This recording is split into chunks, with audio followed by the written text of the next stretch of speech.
ఒట్టు పెట్టిండు, మెదక్ చర్చ్ మీద ఒట్టు పెట్టిండు, యాదాద్రి లక్ష్మీనరసింహస్వామి మీద ఒట్టు పెట్టిండు, వేములవాడ రాజన్న మీద ఒట్టు పెట్టిండు. యాడికి పోతాడో దేవుళ్ళ మీద ఒట్టు పెట్టిండు.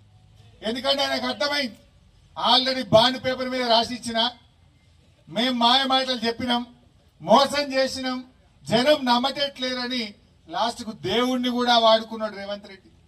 ఈ దేశంలో దేవుణ్ణి మోసం చేసిన ముఖ్యమంత్రి ఎవడని ఉన్నాడంటే ఒకే ఒక్కడు ఆయన రేవంత్ రెడ్డి. దేవుడి మీద ప్రమాణం చేసి మాట తప్పినోడు రేవంత్ రెడ్డి. జనరల్ గా మన దగ్గర తెలంగాణలో గ్యారంటీ అంటే ఒక నమ్మకం ఉంటది, బాండ్ పేపర్ అంటే ఒక నమ్మకం ఉంటది. కానీ రేవంత్ రెడ్డి వచ్చినాక ఆ బాండ్ పేపర్ ఇచ్చేది పోయింది, గ్యారంటీ విలువ లేకుండా పోయింది.